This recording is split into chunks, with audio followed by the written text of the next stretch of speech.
Oi pessoal, a gente está aqui com o Licínio Azevedo, que é diretor do filme Comboio de Sal e Açúcar, que vai estrear dia 7 de junho aqui no Brasil. Você é de Porto Alegre e aí você viveu em Lisboa, Bissau e Moçambique. Você saiu do Brasil em que ano, mais ou menos? Eu saí do Brasil, o Brasil era jornalista. Eu trabalhava nos jornais, naquele regime, durante o período da ditadura militar, havia uma censura enorme nos jornais. Nós não podíamos publicar informações sobre o desenvolvimento das guerras pela independência dos países, né? Não é nas colônias portuguesas.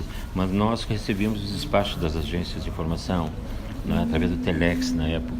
Então a gente acompanhava o desenvolvimento das guerras, conhecia os líderes, Amílcar Cabral, Agostinho Neto, Mondlane, Samora Machel.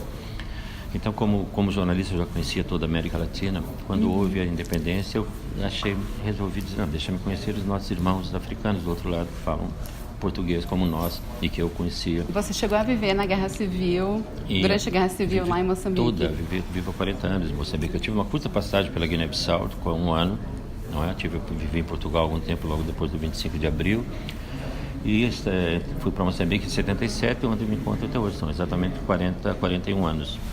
E para quem viveu na ditadura militar no Brasil, na Guerra Civil de Moçambique, como que você vê o Brasil hoje em dia? Olha, eu tenho muito pouca informação sobre o Brasil. Estou me dando lá em Moçambique, até mais voltados para os problemas da África, não é? Todos os noticiários são relacionados com o próprio país, que o país ainda continua em guerra, não houve uma paz ainda definitiva. Já houve 3, 4 guerras de independência. O país tem tantos problemas que as informações que vêm de fora são muito poucas. Sobre Moçambique, você vê alguma esperança? Sempre vemos esperança, senão não estaríamos fazendo filmes. Né? Filmes é justamente para dar alguma esperança para as pessoas. Né? Eu fiz filmes desde o período, logo eu não comecei, demorei alguns anos. Fui para Moçambique como escritor, jornalista, trabalhar para o cinema. Só passados quase 10 anos que comecei a fazer filmes, sobretudo documentários. E nesses documentários acompanhei todo o desenrolar da guerra, todos os diversos problemas da guerra civil. Não é? E sempre a ideia é passar uma mensagem de esperança, não de desespero, né? Ver uma luz lá no fundo do túnel. E aconteceu várias vezes e voltou. Acompanhei a volta dos refugiados, eram milhões de refugiados fora do país. Fiz bons filmes sobre isso, vários documentários. Então eu acho que o objetivo do cinema é transmitir alguma esperança, não pessimismo. Mesmo no comboio, a cena final que está relacionada com uma criança, o nascimento de uma criança, mesmo com a morte, sempre o caminho é um futuro, com o trem vai, comboio quer dizer trem, não é? Sim. O trem vai no sentido, do outro lado a morte, no meio a esperança, que aquela jovem que teve seu aprendizado, a sua iniciação na vida durante essa viagem, não é? Tem uma cena do filme que uma mulher diz que melhorou a vida, não está pior do que era com os colonos, ou não está como era. Sim. Pelo menos hoje em dia as mulheres podem estudar, né? Pode ter alguma esperança, pensar no futuro, se a guerra acabar, evidente, é isso que ela diz. Mas o mais importante é que não tenham medo dos ruídos dos tiros. O ruído não mata. Mas o medo sim. Façam boa viagem, meus senhores.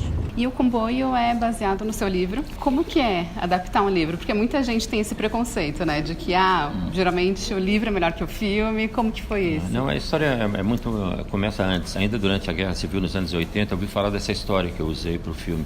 Não é? Eu tentei, na época, fazer um documentário, mas não consegui. Eu fazia documentários antes de fazer ficções. Não consegui financiamento, porque os produtores europeus diziam, você é maluco, vamos colocar dinheiro no filme, vão destruir o equipamento, o trem vai ser destruído, vocês vão ser mortos. Então não consegui fazer o documentário. Quando a guerra acabou, fiz essa viagem como jornalista várias vezes, entrevistando pessoas que faziam a viagem durante a guerra, né? E como o documentário para mim é uma coisa sobre o presente, eu não gosto de fazer documentário sobre o passado. O passado eu me sinto melhor fazendo, mais à vontade fazendo ficções. E como na época eu ainda não fazia ficção em cinema, do longa-metragem, eu escrevi um romance. E só 15 anos depois é que eu adaptei esse romance para o cinema. Eu trabalhei com várias pessoas justamente por esse problema, para não adaptar sozinho um livro meu, porque tu tem aquela tendência de querer mostrar tudo. E no cinema, ali foi necessário cortar muitas coisas, senão era excessivo. O cinema tem que ser bem mais reduzido. Então eu trabalhei com 2 pessoas nesse processo, né? Um escritor moçambicano, uma roteirista portuguesa. Não dá para dizer o que é melhor, se é o livro ou o filme. Eu acredito muito, assim, que não tem como as pessoas compararem livro e filme porque são plataformas diferentes. Né? Sim, mas o que eu posso dizer é que um mau livro não dá um bom filme, mas um bom livro pode dar um mau filme. E conta pra gente como que é o cinema em Moçambique. Bem, o grande problema em Moçambique é que não há fundos para o cinema. Tá. Não há dinheiro nenhum, todos os meus filmes, o financiamento vem de fora. O que há é que é um trabalho recorrente, cineastas moçambicanos, que são muito poucos, somos uns 20, 30, não é? Sobrevivemos, digamos assim, fazendo filmes educativos. E eu tenho um grande prazer em fazer, porque é uma maneira de contribuir para a educação das pessoas, o desenvolvimento das pessoas. Filmes sobre saúde, sobre educação, sobre agricultura, financiados por ONGs, por organizações governamentais ou não governamentais. São produções pequenas, mas que se faz com muita assiduidade. E isso cria uma dinâmica de equipe, pessoas trabalhando juntas, desenvolverem linguagem e possibilita sobreviver. Mas é muito difícil fazer filmes num país onde não há fundos. Por isso, mas em compensação há um grande apoio do governo, não financeiro. O trem, por exemplo, o comboio, se não teria sido possível de fazer, seria muito caro se os caminhos de ferro, a ferrovia moçambicana, que é estatal, não tivesse nos cedido o trem inteiro, o uso das ferrovias, o uso das estações, o seu pessoal, a sua logística. Não é? E foi uma filmagem bastante difícil porque filmávamos em linhas que eram usadas. Então, muitas vezes interromper a filmagem, tirar o nosso trem para um ramal secundário, esperar o outro, como o trem de mercadorias passar para continuarmos a filmar.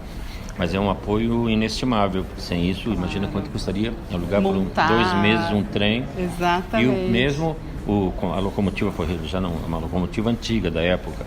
Sim.